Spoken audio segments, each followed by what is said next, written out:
symmetry and order of the universe seem strongly to suggest some kind of architect. Thomas Jefferson was famously a deist in that mold, but you do not believe that this God takes any interest in human affairs, let alone arranges to intervene in them, or minds who you get married to, or who you go to bed with, or what you eat, or anything of this sort. Religion is the belief that God has given us instructions and has revealed himself to us with a purpose. Now, that is absolutely unsusceptible of proof. What it does do, though, as you may have noticed, is gives enormous power in the secular material world to people who can proclaim themselves priests and say that they are only passing on God's orders and therefore must be obeyed. Who, in search of setting up an authority for themselves, wouldn't take advantage of an illusion like that, if they could? They can only do it if we agree. If we withdraw our consent to this, then theocracy collapses of its own weight. Jessica, thank you for your call. Now, Sharpton ended his argument last night, from what I read, by saying he can agree that as long as, quote, I don't bother the sedate, scholarly world of Mr. Hitchens. He may be the first to call you sedate, by the way, but we'll take it. I don't bother the sedate, scholarly world of Mr. Hitchens. He's fine. And I'm fine with that because I am certainly not trying to convert Mr. Hitchens, unquote. But humor aside, do you think that atheism is in a way the province of an elite group of people, a privileged group of people who have time to wallow in scholarly texts? Because we do see, I think we see less belief in God in the more affluent corners of society in general, no? Well, you'd be tempting me to say that smarter people are atheists, which is a quarrel I've had with someone I otherwise very much admire. Well, maybe more. Professor Dawkins, who wants to have atheists renamed as brights. No, I don't think it's true, see, because children can see through their religious instruction lessons, and do. And you must have met, I bet everyone listening to this has met people who never had any belief, could never be taken in by it, even when their minds were relatively young, and when there's nothing certainly to do with their income level or their IQ. It is a fairly simple position to hold, as is the one that involves faith. And it may have something to do with the way certain brains are constructed. Some people can't believe it. Pascal, in his Pensées, addresses himself to the one who is so made that he cannot believe. He was, in that sense, talking to me. And there probably is... But the difference is this. I don't tell anyone else that because I have this belief, I can tell them who to go to bed with. Right? That's the difference. Now, when Sharpton says he doesn't want to try and convert me, what is he saying? Is he saying that Christianity does not try and enforce its teaching by law where it can? It does do so. It always has done. Islam even more so. Judaism less. It doesn't proselytize, except among other Jews.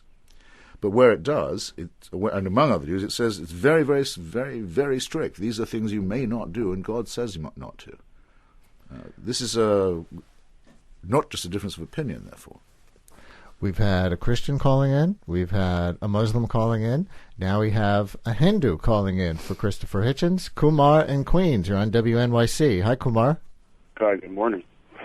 I think Mr. Hitchens' argument is interesting. It seems to me that he's saying that a bad instance of religion proves that this is some sort of inherently bad. I mean, I think you could extend that same argument to say that North Korea is bad, therefore states are inherently bad because there's like juridical power or some sort of tyrannical nature behind states. I think religion loses this argument when you use like an Aristotelian positivist, construction of language, like A and B leads to C. But I think if you use postmodernity, deconstruction, Derrida, you can solve this problem. I think the Talmud and many texts have used deconstruction to understand the root causes of many of these issues. Thank you.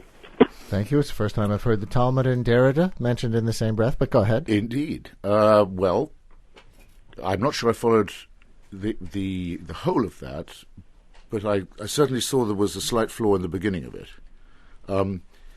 If you say that religion is disproved because of the bad behavior of some of its adherents, you don't take my position. My position is that what is bad in religion is mandated in it, is inherent in its texts. I repeat, the Old Testament enjoins us to admire Abraham for offering to murder his son as a proof of his devotion to God's will. Now, I don't regard that as moral teaching, and I don't think I'm using relativist or postmodern or 20th century standards in doing so. I think that someone who did not find that kind of servility and bloodthirstiness, morally repellent, would be, to that extent, morally untrustworthy. And there it is in the text. I'm not saying this is what it says. That's what it does say. It is not in the Quran, for example, that a Muslim may be killed if he tries to change religion, if he apostatizes. But it is in the Hadith, which many Muslims regard as having more or less the same standing and authority. There it is. Don't try and change your faith in this religion, because you will be killed if you do. Again, I'm not saying that it's bad behavior by Muslims that condemns the religion. I'm saying it is the religion that incites bad behavior. Stephen Weinberg put it rather well, actually. Professor Weinberg said that in ordinary moral circumstances, good people will try and do good where they can, and wicked people will do as much evil as they can. But if you want to get good people to do wicked things, you need religion. Christopher Hitchens, my guest on WNYC, his new book, God is Not Great, How Religion Poisons Everything. Here's an email. It says, God may be a tyrant, but is lack of God any better? Religion has had a bad record, but so does lack of religion. I am distrustful of religion, but I am even more suspicious of lack of religion. Well, there'd be a fine question as to whether or not North Korea is or isn't an atheist state. I mean, it doesn't practice any known religion. It is the most tyrannical state on the planet, probably one of the most frighteningly complete dictatorships in human history. But to me, on my visit, it seemed to me that I was in a perfectly religious country, one where worship was mandatory and continuous. And I therefore would have to agree, while disagreeing, that secularism can take on a religious character as long as enough people are willing to take things on faith, and as long as the people are willing to surrender to the servile impulse to worship. Thus, I would, if you like, I could recast my argument a little and say what I'm saying is people should not be persons of faith, not respect the idea that things that have no evidence should be taken on faith, should discover the pleasures of thinking for themselves, and, as I say, throw out these filthy old books and instead study the beauties of reason and science. You write so much about the destructive forces of religion. Would you say religion has done any good? I could not personally be happy without, say, the poetry of John Donne or George Herbert, to mention just two very beautiful devotional poets, or without quite a lot of religious architecture, particularly the English Gothic in my case, and much devotional music. I'm not so high on devotional painting, I must say. So it certainly inspired tremendous works of art and creation and composition. That's undeniable. The people tell me that they are consoled by it. I simply don't know what they're talking about when they say this. I mean, to me, it's white noise. Someone says, well, child in my family got a horrible cancer and died miserably, but I feel okay because he's with Jesus now. I mean, to me, that's white noise. If it cheers them up, I don't want to take the consolation away. Nor can I, by the way, do so. As you know, the Pope is on a visit. I'm just not going to have them teach my children that that's true. You see, they must leave me alone.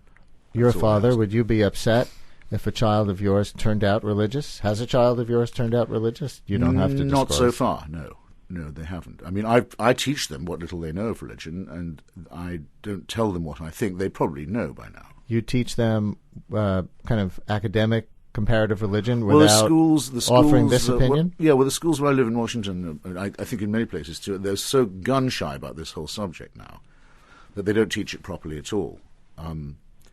Actually, my youngest daughter currently goes to a Quaker school where that's somewhat better covered. But that's ironic. In general, yes. Well, they have a sort of worship there as well, moments of silence, this kind of thing. And they teach about Lucretia Mott and some of the early civil rights and feminist leaders. It could be worse. I think it's a bit boring, frankly. And of course, they teach non-resistance to evil, which I think is an evil doctrine. But I think my daughter has enough intellectual muscle to survive this. You think non-resistance to evil is an evil doctrine? I think it's an utterly evil doctrine, yes. I mean, if people want to go around loving their enemies, they may, but I don't want them loving mine. I hate my enemies. I think the enemies of civilization should be killed. And yet the Quakers, despite these flaws, have come up with the best education system you could find for your own child. They're tremendously keen on education and always have been, and on good works as well. The Pope is on a visit to Brazil.